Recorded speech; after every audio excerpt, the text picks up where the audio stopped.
विधानसभा के मानसून सत्र की कार्यवाही जारी है। दूसरे दिन भी सदन की कार्यवाही में विपक्ष हंगामा कर सकता है। हंगामे के बीच 2023-24 का अनुपूरक बजट पेश होगा।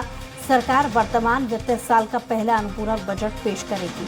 करीब 25,000 करोड़ रुपए का अनुपूरक बजट होगा। बजट में लाडली बहना योजना, छात्रों को स्कूटी देने जैसे तमाम योजनाओं के लिए बजट का प्रावधान है। आज सदन में हुक्का बार पर प्रतिबंध लगाने के लिए सिगरेट और अन्य तंबाकू उत्पाद विज्ञापन का प्रतिषेध और व्यापार और वाणिज्य उत्पादन, प्रदाय और वितरण का विनियम संशोधन विधेयक रखा जाएगा पटल पर।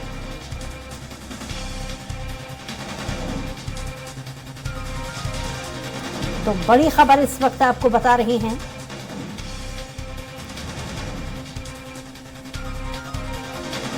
विधानसभा के मानसून सत्र की कार्यवाही जारी है। आज दूसरा दिन है सत्र का। दूसरे दिन भी सदन की कार्यवाही में विपक्ष का हंगामा हो सकता है और हंगामे के बीच में 2023-24 का अनुपूरक बजट पेश होगा।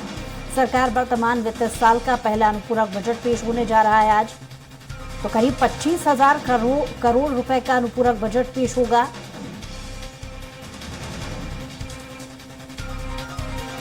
विधानसभा के मानसून सत्र की कार्यवाही जारी है। आज दूसरा दिन हो चुका है और सदन की कार्यवाही में विपक्ष हंगामा कर सकता है। हंगामे के बीच 2023-24 का अनुपूरक बजट पेश किया जाएगा। वहीं सरकार वर्तमान वित्तीय साल का पहला अनुपूरक बजट पेश करेगी, जिसमें करीब 25,000 करोड़ रुपए का ये अनुपूरक बजट होगा और इसको लेकर विपक्ष भी विरोध के सुर में आज विधानसभा की सदन की कार्यवाही में नजर आ सकता है, क्योंकि आज भी हंगामे के आसार हैं। आपको बता दें कि तमाम जो सरकार की मौजूदा वक्त में जो योजनाएं चल रही हैं, उसमें बजट आज बजट में उन्हें भी जगह मिल सकती है उन योजनाओं को लेकर। तो बड़ी खबर इस वक्त आपको बता रही हैं। हंगामे के बीच 2023-24 का अनुपूरक बजट आज पेश होगा।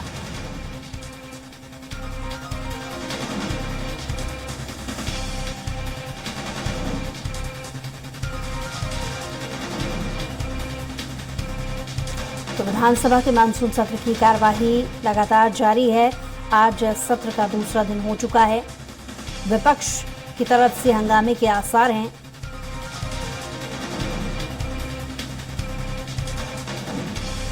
तो मध्य प्रदेश विधानसभा के मानसून सत्र का आज दूसरा दूसरे दिन की कार्यवाही शुरू होने से पहले नेता प्रतिपक्ष डॉक्टर गोविंद सिंह ने जालिम तानाशाह सीएम शिवराज सत्र नहीं चलाने दे रहे हैं, ये कहते हुए नजर आए।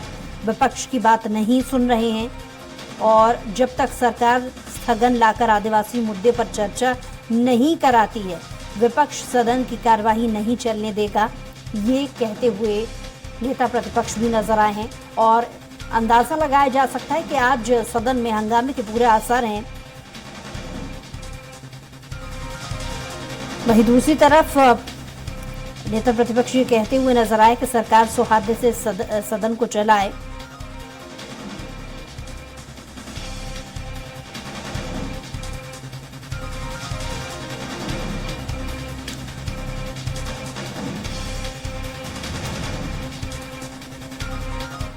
और अब रायपुर से आपको बड़ी खबर बता रहे हैं, जहां कांग्रेस नेता राहुल गांधी की संसद सदस्यता अयोग्यता पर कांग्रेस का मौन सत्याग्रह शुरू हो चुका है, जिसके तहत राज्य की राजधानी में महात्मा गांधी की प्रतिमा के पास कांग्रेसी प्रदर्शन कर रहे हैं और इसी कड़ी में रायपुर के गांधी मैदान में कांग्रेस का मौन सत्याग्रह शुरू हो चुका है। इसमें प्रदेश प्रभारी कुमारी शैलजा, सीएम भूपेश बघेल, पीसीसी अध्यक्ष Mohan Markam, deputy CM TS Singhdeo, विधानसभा अध्यक्ष चरण दास महंत सहित कांग्रेस नेता मौजूद हैं।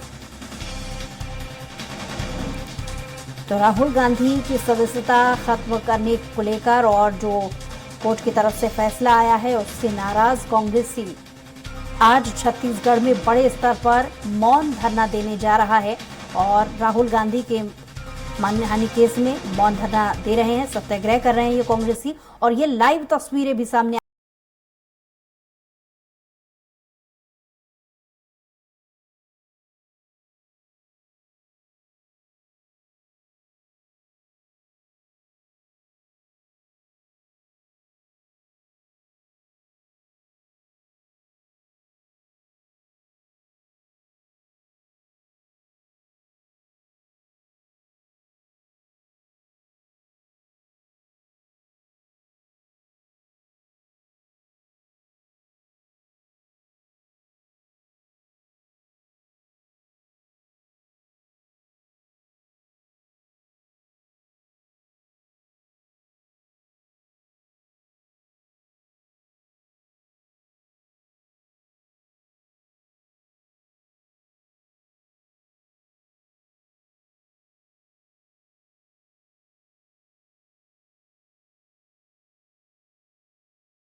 नाराज।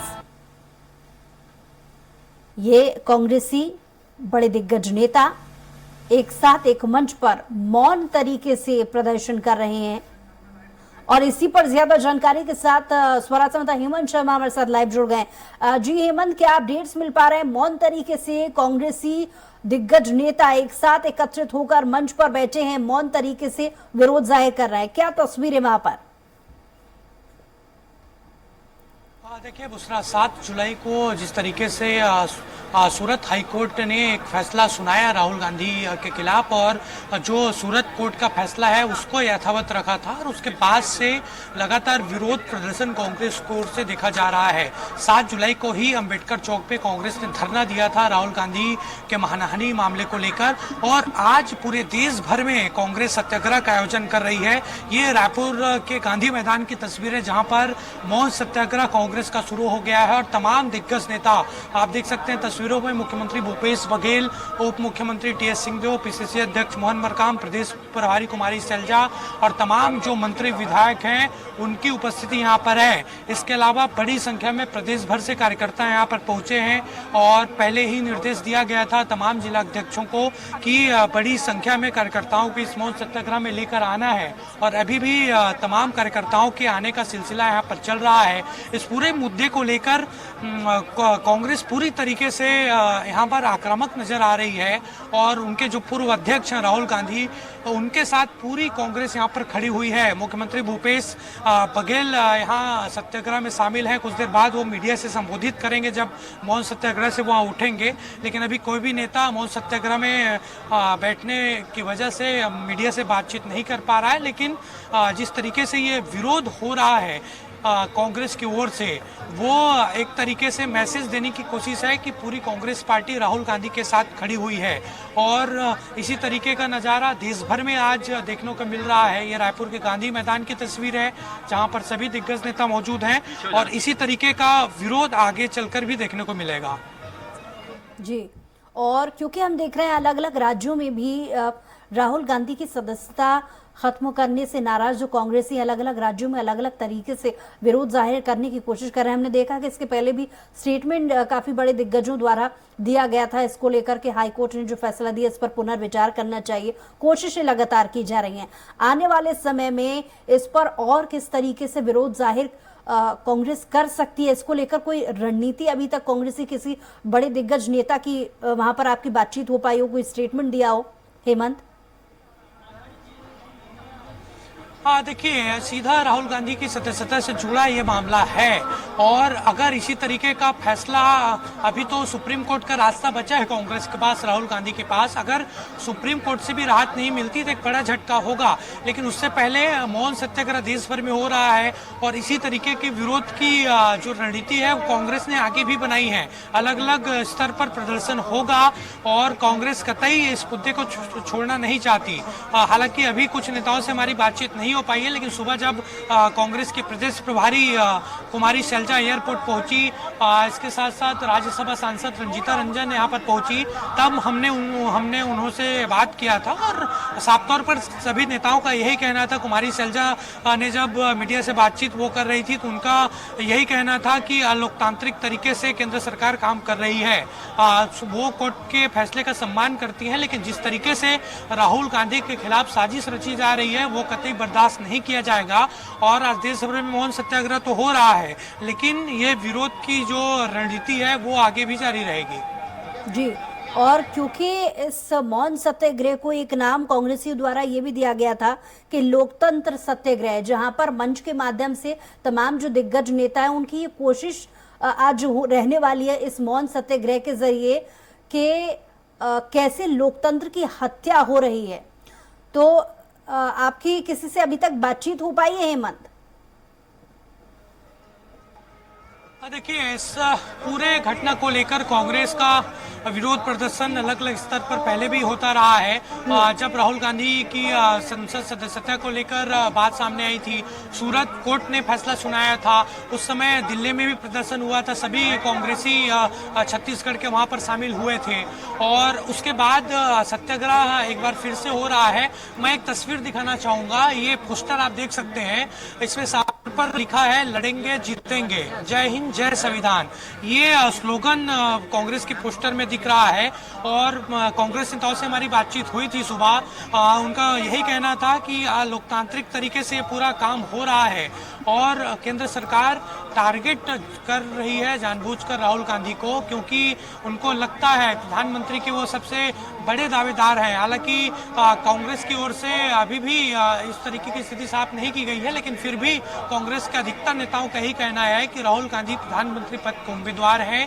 प्रधानमंत्री और तमाम बीजेपी के नेताओं को ये डर है कि कहीं राहुल गांधी ने यहाँ पर चुनाव लड़ा और फिर वो प्रधानमंत्री बने और कांग्रेस की जीत होती है तो एक बड़ा झटका बीजेपी के लिए होगा। तो ये सोच एक तरीके से बीजेपी की बताई गई थी कांग्रेस की ओर से। ये आप देख सकते हैं विधायक भी मौजूद हैं सत्याग्रह में और सभी संगठन के नेताओं को भी बुलाया गया था और यहाँ पर काले रंग का मास्क लगाया गया है मौन सत्याग्रह में सभी नेताओं के द्वारा और कार्यकर्ताओं को भी एक तरीके से इस सत्याग्रह के जरिए बुलाया गया था। और न सिर्फ ये एक सत्याग्रह है बुसरा, बल्कि एक तरीके से 3 महीने बाद छत्तीसगढ़ में चुनाव भी है। एक तरीके से एकजुटता कांग्रेस दिखाने की भी कोशिश कर रही है छत्तीसगढ़ में, क्योंकि जिस तरीके की स्थिति बीच में निकलकर सामने आई थी, बीजेपी की ओर से भी कई तरह के आरोप लगाए गए थे कि कांग्रेस के भीतर सब कुछ ठीक नहीं है। तो ये एकजुटता दिखाने की भी कोशिश है और मैसेज है कि कांग्रेस एकजुट तरीके से 2023 का विधानसभा चुनाव लड़ेगी। जी चलिए हेमंत, नजर बनाए रखिए, आपसे अपडेट्स और भी लेंगे। फिलहाल बहुत शुक्रिया तमाम जानकारी के लिए और यहाँ रुकेंगे एक छोटे से ब्रेक के लिए। ब्रेक के बाद जल्द लौटेंगे।